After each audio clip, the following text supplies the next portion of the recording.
دیکھیں 8 رکعت تراویح ہے 20 رکعت تراویح ہے تو اختلافی مسئلہ ہے. جو ہماری تحقیق ہے، جو جمہور کے جو ائمہ اربعہ کا مذہب ہے اور صدیوں سے اس پر اجماع چلا آ رہا ہے، وہ 20 رکعت تراویح پر. کہا جاتا ہے کہ 1857 سے پہلے کہیں بھی دنیا میں ایسا نہیں تھا کہ 20 رکعت سے کم تراویح ہوتی ہو، اور رسول اللہ صلی اللہ علیہ وسلم نے فرمایا لا تجتمع امتی علی ضلالہ، میری امت گمراہی پہ جمع نہیں ہو سکتی.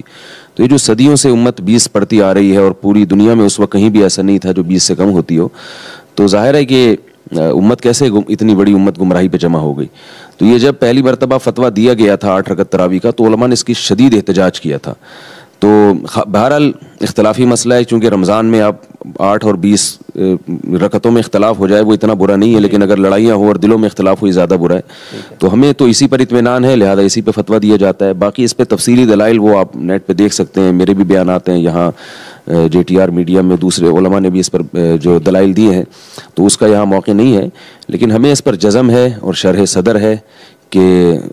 جو 20 رکعت تراویح ہے وہی سنت عمل ہے، وہی خلفۂ راشدین کی بھی سنت ہے اور صحابہ اور تابعین کی بھی وہی سنت ہے. موطا امام مالک کی جو روایت ہے نا، جس میں آتا ہے کہ حضرت عمر نے 8 رکعتیں شروع کی تھی، وہ روایت ضعیف ہے. لوگ کہتے ہیں کہ موطا امام مالک کی کوئی بھی روایت ضعیف نہیں ہو سکتی. وہ سند کے لحاظ سے ضعیف نہیں ہو سکتی، متن کے لحاظ سے ضعیف ہو سکتی ہے. کیونکہ اگر یہ قاعدہ آپ مانیں گے کہ موطا امام مالک کی ہر روایت قابل قبول ہے، تو پھر موطا امام مالک ہی میں 20 رکعتیں بھی ہیں، تو پھر اس کو بھی ماننا پڑے گا. تو وہ روایت صحیح نہیں ہے جس میں 8 رکعتوں کا تذکرہ ہے، اس لیے اس پر اعتماد صحیح نہیں ہے. اس پر کسی نے بھی عمل نہیں کیا امت میں، تو اس لیے یہ ایک اجماعی مسئلہ ہے ہماری رائے میں. یہ تراویح کوئی الگ نماز نہیں. میں نے جو بات کہی تھی وہ یہ کہی تھی کہ تراویح کوئی الگ نماز نہیں ہے، یہ تہجد کی نماز ہے جس کو رسول اللہ نے لوگوں کے کہنے پر عشاء کے بعد پڑھنے کی اجازت دی. اس پر میں نے بڑی تفصیل سے اپنی کتاب میزان میں لکھا ہے. یعنی تہجد ہی اس کا اصل وقت ہے، رسول اللہ اسی وقت میں پڑھتے تھے. وہ جو بیان کیا جاتا ہے کہ 3 دن آپ باہر آ گئے تو آپ تہجد ہی کے وقت باہر آئے تھے، آدھی رات کے بعد.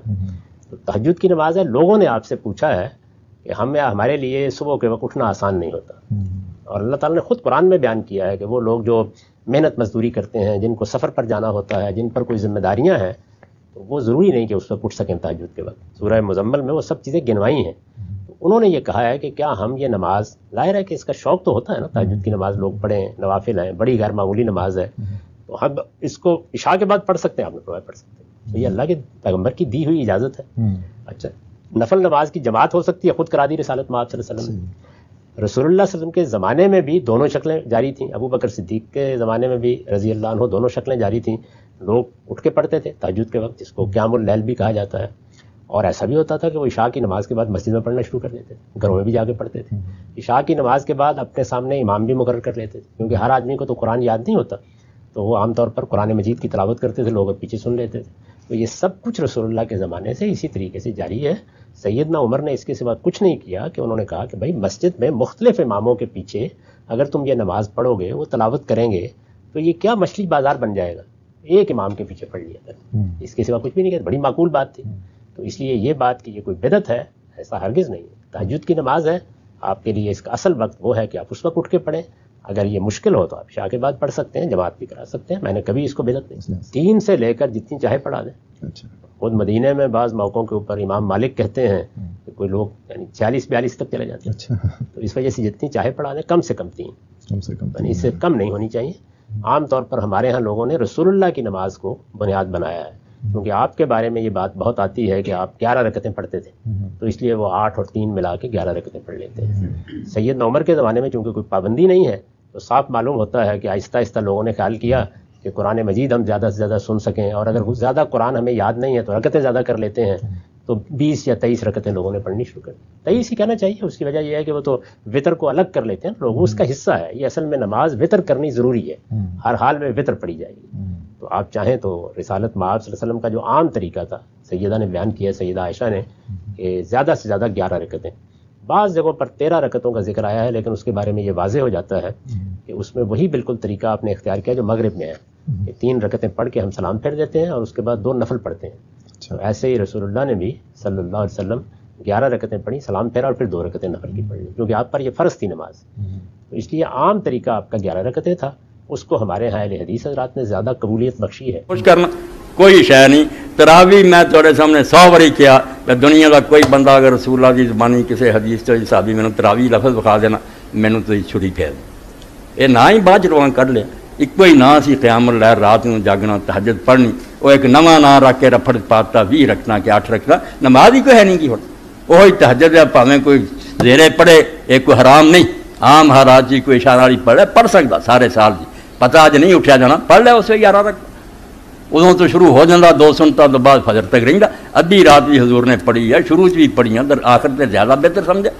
نماز ایک کوئی ہے، کوئی دوجی نماز نہیں، باقی لوگوں نے نفل سمجھ کے اور یہ سمجھ کے بھی یار اینا قیام کہ لاٹھیاں لے کے کھڑے ہونا پیندا، 100 آیت کاری ایک رکھ کے پڑھدا بھی ٹھہر ٹھہر کے وچ جنت دی گل آ جاندی، دعا منگن لگ پیندا، دو کوئی ایویں پڑھدے سی قرآن، لوگ تھک جاندے، انہاں آکھیا نفل ہے یار نفل ودا دیو تے چھتی رک جائے، 12 ہوئیاں 16 20 24 28 32 36 47 تک گئیاں، کون ڈکدا نفل پڑھے، سنت نہ بدلو، سنت اللہ دے رسول دی 8 ہی رکھنا، 3 وتر ہے، یہ اندر کوئی شک نہیں، بریلوی آ جائے دیوبندی آ جائے، میں انہوں نے گرویاں کا وکھا دوں گا، بس تیرے گرو کے تعلیم منتے یار سنت رسول اللہ دی ہے، کیوں ایویں رفڑ پائی پھرنا، کوئی 8 تراوی اے جڑا نہ سجدے دی گل، تراوی دا نام ہی ہے، کوئی اللہ دے رسول کدی نہیں نام لیا، من قام روضہ جو تہجد رہی سی کہ جو رات کو اللہ کے سامنے کھڑا ہو، بس اللہ توفیق دے، اللہ ہمارے یہاں بھی ماہ رمضان میں ٹوٹل 30 دنوں میں 1000 رکعتیں مستحب ہے پڑھنا، پہلی رمضان سے 20 رمضان تک ہر شب میں یہ جو ہے 20 رکعت ہے، پہلی سے 20 تک کتنی ہو گئی؟ یہ 400 رکعتیں ہو گئی، 400 رکعتیں یہ ہو گئی، پھر اس کے بعد 21 رمضان سے 30 رمضان تک ہر شب میں 30 رکعت ہے، یہ جو ہے 2 رکعت کر کے کتنی ہو گئی؟ 300، 400 اور 300 700، 3 شب قدر آتی ہے، شب 19 شب 21 شب 23، ہر شب قدر میں 100 رکعت ہے، ٹوٹل 1000 رکعتیں ہو گئی، تو 1000 رکعتیں ہمارے یہاں بس مشکل جو ہو گئی ہے تراویح جسے کہا جاتا ہے، مستحب نماز پلس جماعت کے ساتھ پڑھنا، مستحبی نمازیں جماعت سے پڑھنا حرام ہے، مستحبی نمازیں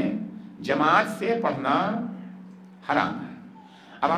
جتنی نمازیں مستحبی نمازیں ہیں انہیں جماعت سے نہیں پڑھا جا سکتا، ہمارے برادران اہل سنت اسے جماعت سے پڑھتے ہیں، کیونکہ ان کا کہنا ہے کہ ان کے خلیفہ دوم جن کو بہت مقدس اور محترم مانتے ہیں انہوں نے فرمایا تھا کہ جماعت سے پڑھو، پیغمبر کے زمانے میں وہ بھی کہتے ہیں کہ جماعت سے نہیں پڑھی جاتی تھی، خلیفہ اول کے زمانے میں بھی یہ تراویح اس طریقے سے نہیں پڑھی جا سکتی تھی، خلیفہ دوم نے اپنے زمانے میں اس کو جماعت سے پڑھنے کا حکم صادر کر دیا، کیا مصلحت تھی کیا اسباب تھے میں فی الحال اس میں نہیں جانا چاہتا، وہ ان کو مقدس مانتے ہیں انجام دیتے ہیں، ہمارا کہنا ہے کہ نہیں، شریعت کا ماخذ معصومین کے علاوہ کوئی اور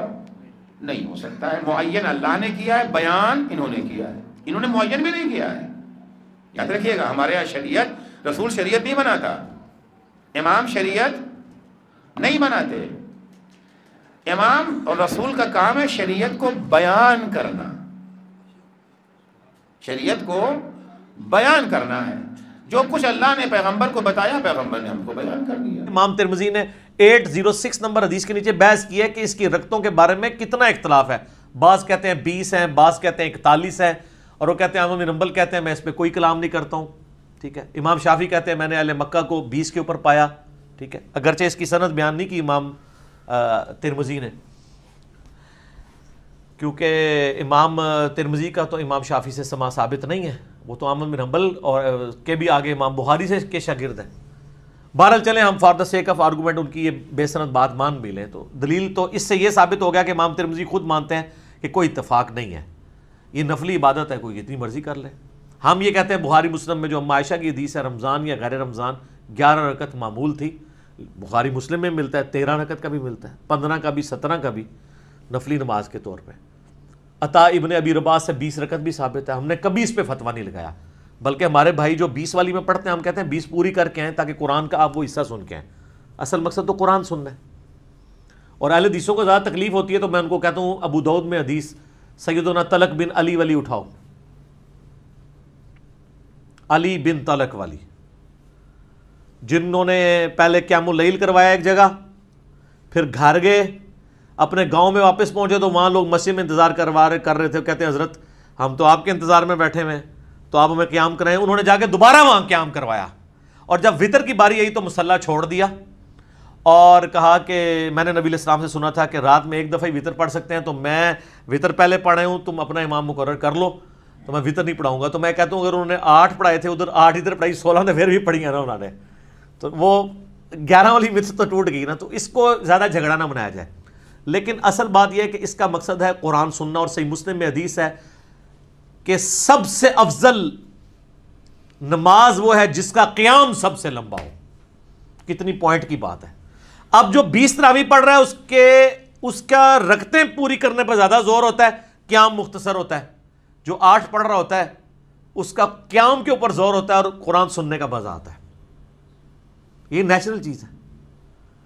اور صحیح مسلم کی حدیث سپورٹیو ہے کہ سب سے افضل نماز وہ ہے جس کا قیام لمبا ہو، تو قیام میں قرآن سننا ہوتا ہے۔